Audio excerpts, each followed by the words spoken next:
Morning. Hello there. I have just come back um, a few days actually ago. I have come back from quite a large photo shoot.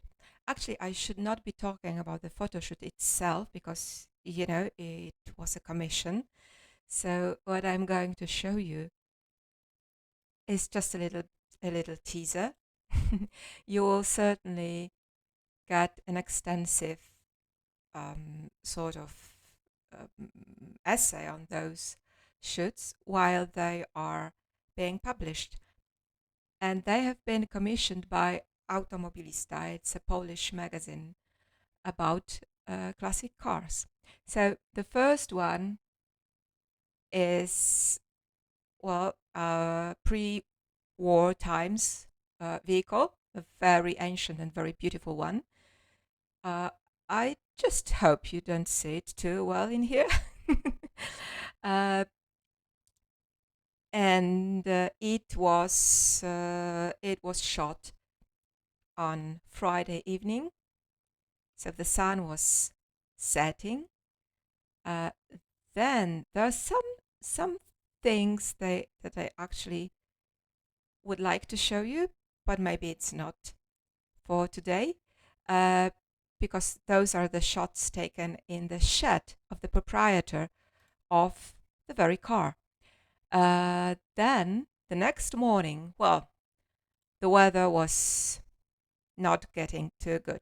Like, you can tell that the sky is overcast, like hopelessly overcast. But, well, anyway, the shoot was quite good, even though the weather was not ideal. I could actually picture much worse weather, like the midday on a very harsh, bright light. And as you can see, this car is much younger than the previous one. Still a Polish classic, and I think many of you would like to read about it. Well, as you can tell, a lot of panning has been going on, obviously, and taking like hundreds of panning pictures. It's just, a fact of life, for me at least. Out of those hundreds and hundreds of photos, you can tell I took 3,000 in total. Uh, you get like 10 decent ones, but well, hey, that's just the way panning works for me, at least for me. Right. And then the last car, it was the very same day, but it was in the evening. Thankfully, it was in pouring rain because it was very well going to.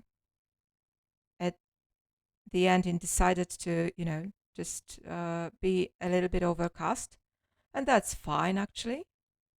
So when we stopped the shoot, when we finished the shoot, we went back to the hotel. Well, both the shoots were taken in Lower Silesia. It's a very beautiful part of Poland,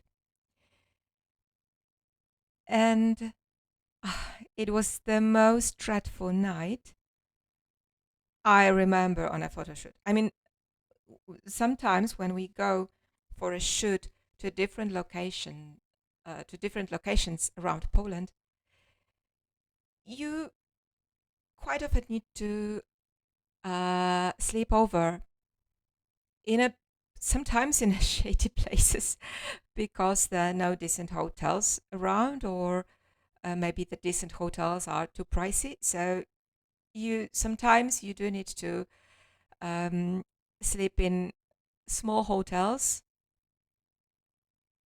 and sometimes those hotels tend to be, a party pot.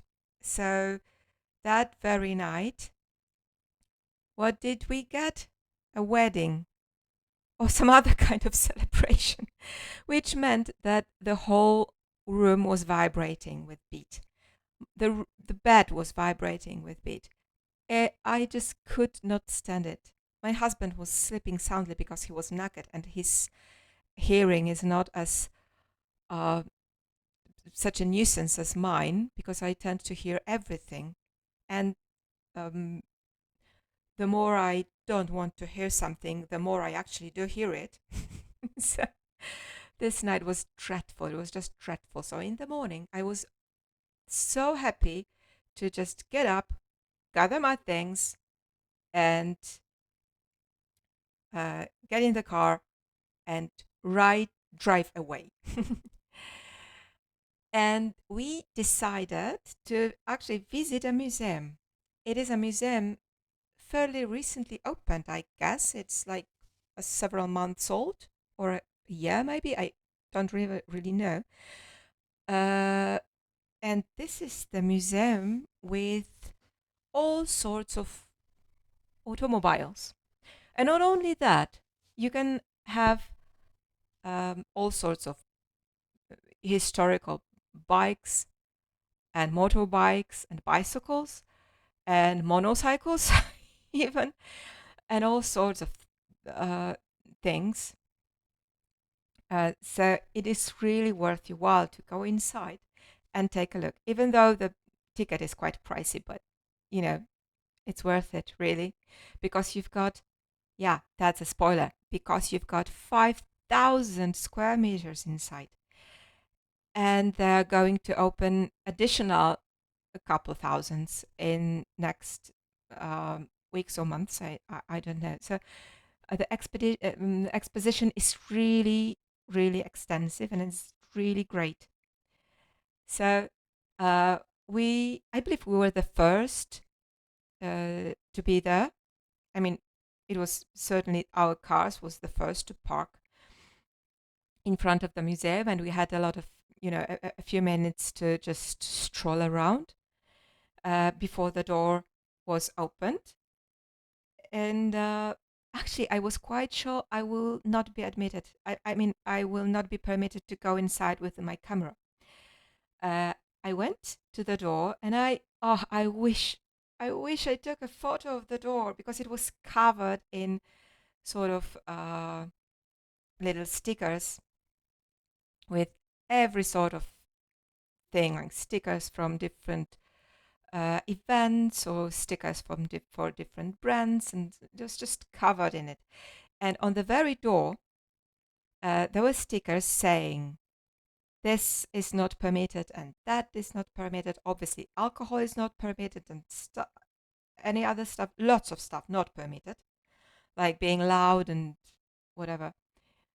And amongst all those stickers, you could spot like guns are not permitted. And I thought, well, they mentioned guns. Uh, they actually did not mention cameras. I mean, why on earth would they mention guns without mentioning cameras if the cameras would not be permitted? Um, anyway, both should in one way or the other. So I thought, nah, it's just, some sort of being funny, perhaps. So I will probably not be allowed with my camera inside. You rarely are in all sorts of museums anyway.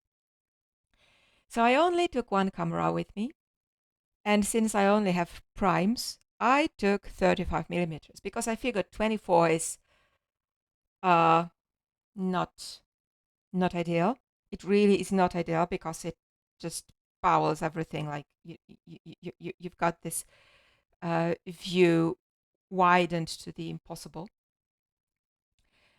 35 is more or less like you would say it. I mean, 50 millimeters is more like you would say it, but still 50 is sort of a telephoto. It's called short telephoto, the shortest one. So it still does give you that sort of nice field of view that's a little bit more, a little bit narrower than your normal one, but still unaltered. Like it is not bowled anymore. And 35 is something in between because uh, the field of view of an adult human is something like 42, which is, like in between 50 and 35. And I do not own 42. Maybe I should splurge. No, I shouldn't. I have got all the focal lengths that I could possibly need, apart from 600. Right. But I digress. Let's go back to the museum. So I took my 35 because I thought, if I am allowed with that, because I'm pretty sure I won't be. Spoiler, obviously, you can tell that I was allowed. Yeah, so I thought, yeah, the museums are pretty tight. Yeah, the space is crammed and you cannot really, walk away from the subject. So you need to be close. And in being close, there's no point in taking telephoto. So uh, I wish I could have I took 100. I wish, but at the very moment when we bought our tickets and I asked, may I take my camera with me? And the lady very kindly said, of course you can. Obviously you can. Go on. And I thought, nah, let's not make a fuss. This museum will probably be cramped as any other museum, which obviously it wasn't. And I thought, oh, even if it is not cramped, which it wasn't, let's go out of your comfort zone.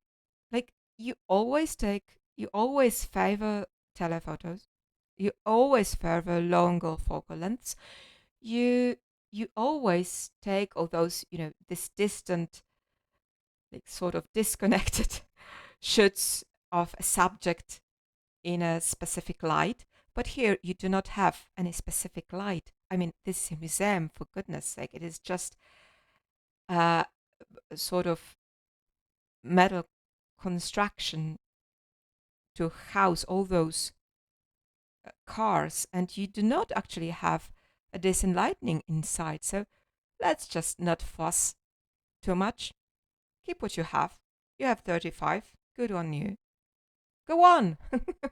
Go on, girl. Show us what you can do with 35. Oh gosh. Part of me wishes I didn't. Part of me wishes I went back to the car and took 100 millimeters with me. But the other part of me is actually glad because I had to. I had to. I really had to think about it and try to incorporate a 35 millimeters field of view into my sort of seeing the scenery. So actually the lens sees the world around you in a little bit different way than you do. And you need to learn it, sort of. I mean, I have to learn it. I had to learn how to see the world with my 24, with my 35, with my 50, with my 100, with my 200s. All of them offer a different perspective on the world. And yeah, that is something that was really, really not that easy. But it still gave me a lot of fun in this museum. We spent like 2 hours over there and I took like 200 photos. Most of them are doubles because what you can see here,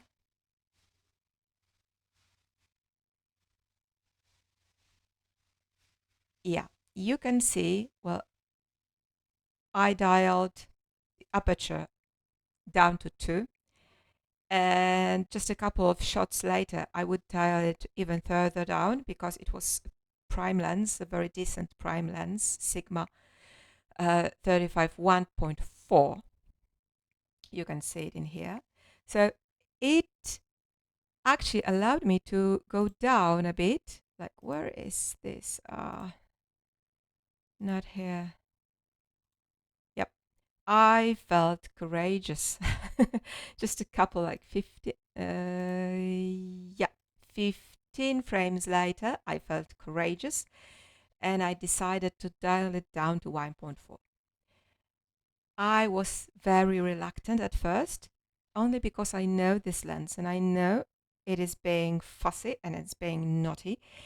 And I know that it's sometimes, um, well, 1.4, it is a really, really very shadow depth of field. Like you can tell in here that only this sort of um, displays on the very front of this box is in focus, and everything back from that point and everything in front of that point is not in focus anymore.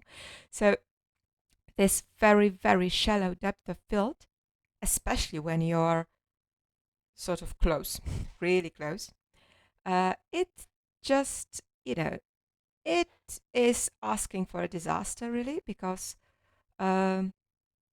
I do not shoot on manual because I'm blind. I really do need to rely on autofocus mode because I would probably not see it too well. I mean, my eyes do not work as they used to when I was, in my 20s and 30s. So I really do need all the help I can get to have a decent, sharp photo, especially when I'm so obsessed as I am on this shallow depth of field. But still, it was a museum. You do not have a very decent lighting in a museum. You can tell in here, even though it is wide open to 1.4, and the shutter speed is only 1/100th, which is really, really hugely below my comfort zone. And my comfort zone is 1 to 200ths of a second, because this is the shutter speed that actually does ensure that there is no movement, uh, like oh gosh, I forgot the word, that your picture will not be moved.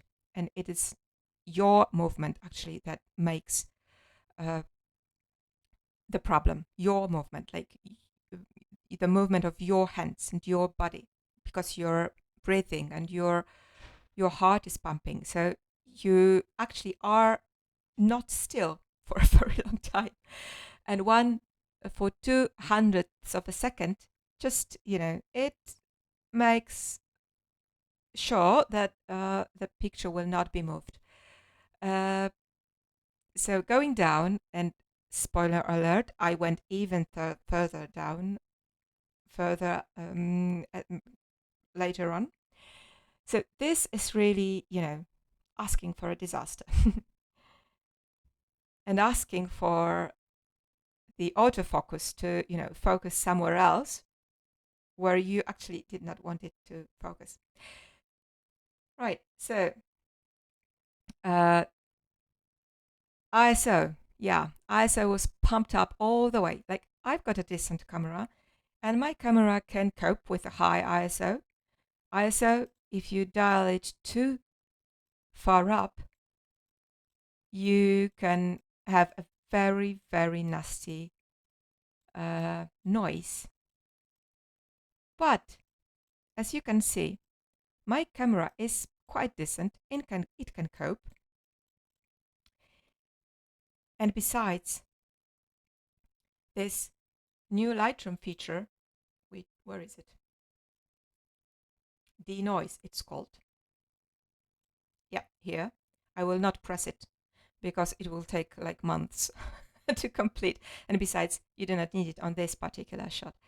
Well, let's go back. Let's go back to the very beginning. We'll very quickly get through them so that I could tell you my thinking process. Well, first of all, this picture, you can tell very clearly what I was thinking. I was thinking, gosh, I wish I had my 100. Yeah. And then, some more. I wish I had 100, and there are many of them actually. Like there are many shots written. I wish I had my telephoto all around them.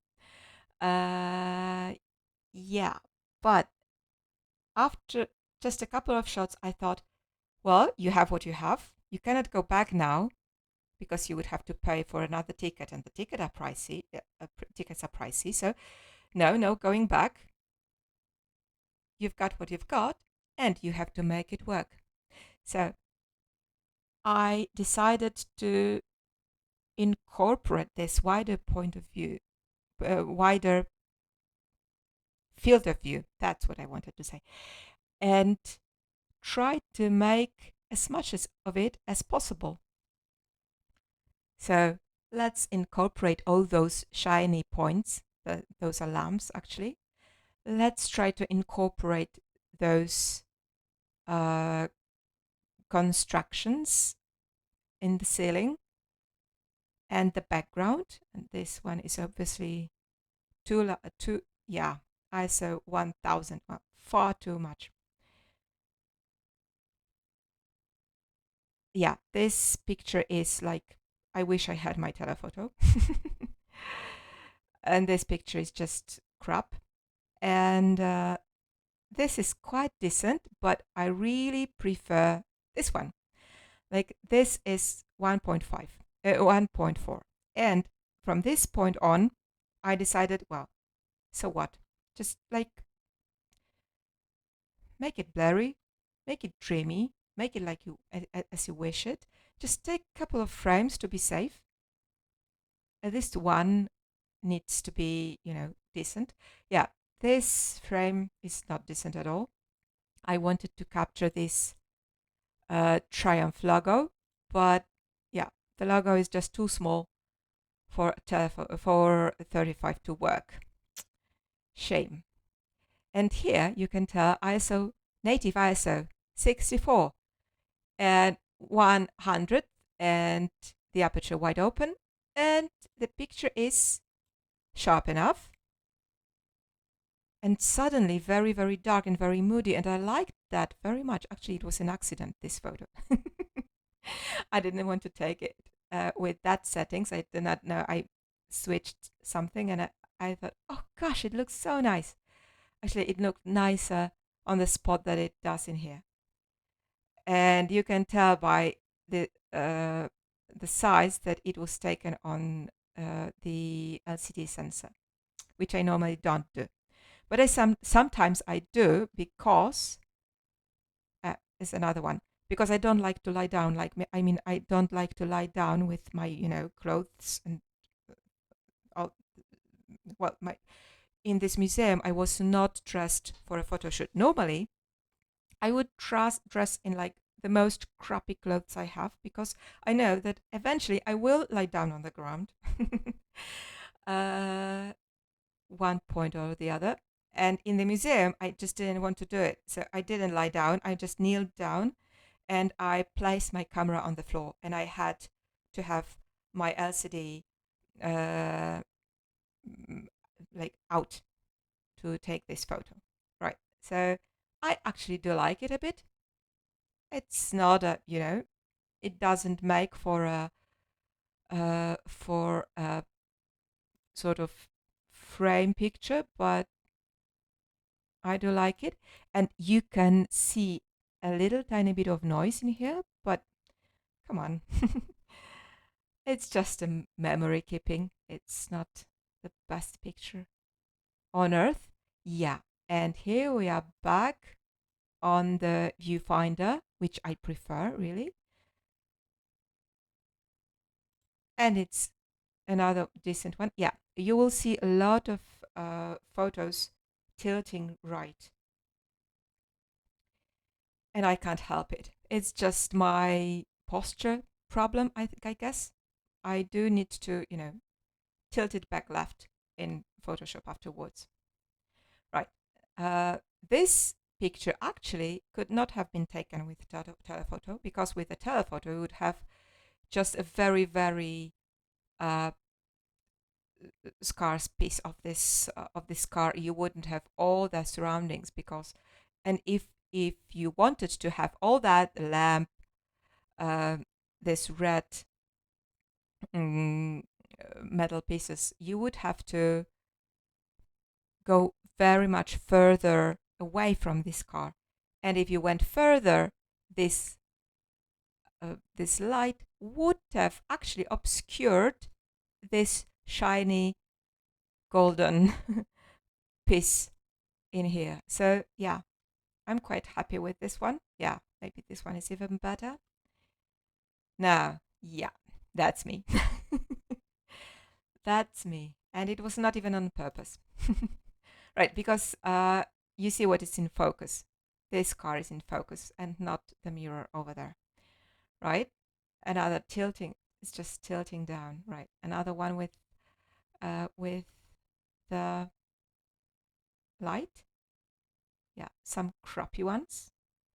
Because I guess that this buckle is just really too tiny to have a decent shot with 35. Sorry, I should have had 50, but well, some more. And you can tell all of them are Y1.4 and not too high ISO or ISO, whatever. I know that there is a word ISO, so you can use it freely. But I really don't care. It's a discussion as, you know, how do you pronounce clematis or clematis? Who gives a damn? It's how the flower looks. That's what's important. Not if you pronounce it correctly. Right, I really like this shot. And this shot is actually one of the first when I actually embraced the fact that I do have a wide lens and I really do need to make the most of the frame and not just, take frames. I wish I had a telephoto. Right. And another one. No, this is not the decent one. No, those. Yeah, that is another one that I quite like. I mean, this is this blurry car in the very first view. Sorry, is actually a very very tiny car. Actually, a one-person car. Even though I saw two people in it on one of the rallies I was on. And you actually, the door is in the front, like you open the car from the front, like the steering wheel is tied to the door.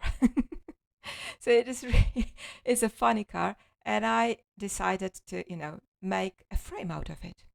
Yeah, I'm very sorry, I don't know the authors of the pictures that were used to make this huge banners on the walls. I really wish I knew who they were, because I would like to look them up. Most of those pictures were really really great. Yeah, another one when I tried to make sort of a frame. Yeah, and this is a mirror actually. I mean, the car was higher up with its sort of underworks light by this long lighting source, and you can see all that in the mirror. Right, and then there was a show, like there was a whole wall covered in those tiny cars. It's polski maluch, or Polish Fiat. Um, it's obviously not produced anymore, but it has been produced for many, many decades, and it is a Polish classic, really. And there was a show, like those lights were, just dancing around, and there was this loud music, and everything was, very nicely put together. And I thought it was very dark over there because they wanted to show off those lights, obviously. So look what I did. Oh, I went so away from my comfort zone, like 2/20th of a second. Like I do it all the time while panning, but while panning, you mostly move your camera. Like you move your camera with the car. And here, well, I couldn't move it. I had to stand still. Well, I did move it a little, actually. Yeah, you see all those wheels turning, and then you had lights sort of around every car, and then yeah, all those sort of light cars, little cars were moving from one real car to another, and I decided to make a sort of panning out of it. Oh yeah, here you have it. A sort of panning.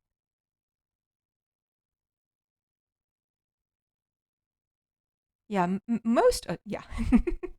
You see, so this light feature would sort of drive onto the real car, and I tried to capture it. I didn't do a very decent, yeah, panning, panning of a light car, a car made of light in a dark place. Yeah, not very decent job, but still, I had lots of fun doing that.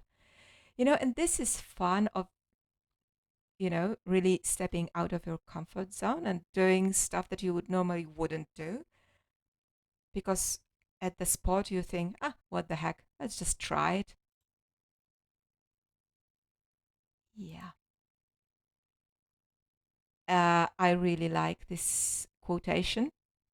It says, travel, help, money will come back, time will not. I really like this quote. Like, do the things that needs doing, because money will come back, and your life, you just, see it wash away. Very, very deep inside this museum, there was this sort of a tiny coffee shop. It really very much resembled the actual ones. I barely remember because I was very little. Yeah, those clients we do not serve. Right. And I want to show you one thing. Yeah, there was lots of details I really liked to take photos of. Right, and I want to show you uh, the kind of coffee we got over there. Like, this is the kind of coffee on a plastic table cover. Coffee, it's called Turkish coffee, or in Polish, uh, dirt coffee or earthy coffee. I don't know how to translate it actually. Uh, because the dirt and the ground could, well, you could translate the very word, the Polish word, into both the dirt and the ground. Right. I really I really liked it. And this was the sort of establishment we were sitting at. Yeah, very much like the real ones. Right, some more tilted to the right. Yeah, details and playing with light and shadows. And then, yeah, this toy car was actually on the wall. I didn't, lie down nor tilt my camera in a ungodly manner. It's just how it was displayed. I really liked it. Now, some really, really very old toys I remember from my childhood, actually. Then some bicycles. And yeah, I really like this little ice cream. And I took more of them. Yeah. I actually really do like this shot. I mean, you've got all those lights in the background, and those blurry cars down there on the first floor, and here you've got this glorious ice cream in focus. And me being such a fan of ice cream as I am, it's just, great photo to have. Right. And what I wanted to show you, yeah, this. I really loved this photo, and I wish I knew who took it. I really love this lady. She's so real. She's so sincere. She's sincerely enjoying what she's doing, and she's obviously riding others' pines, I think. So I think she's riding on a beach, perhaps, and there were all those bikes displayed beneath, and I thought that would, I could take a frame with her with this um, those bikes in front, but I couldn't, as obviously as you can see.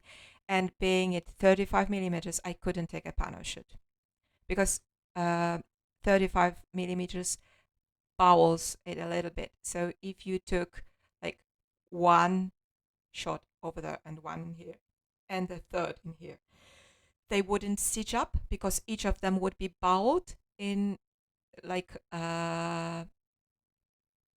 sort of bowled mirror, so they just wouldn't stitch. Right. Some more pictures when I wanted to show off the interesting details, but on the side, like that nobody would, be in doubt that this thing is placed in a museum around with others. Right. And some more tries to frame one detail in a larger scenery. Right. All those pictures, they're just, memory keeping, really.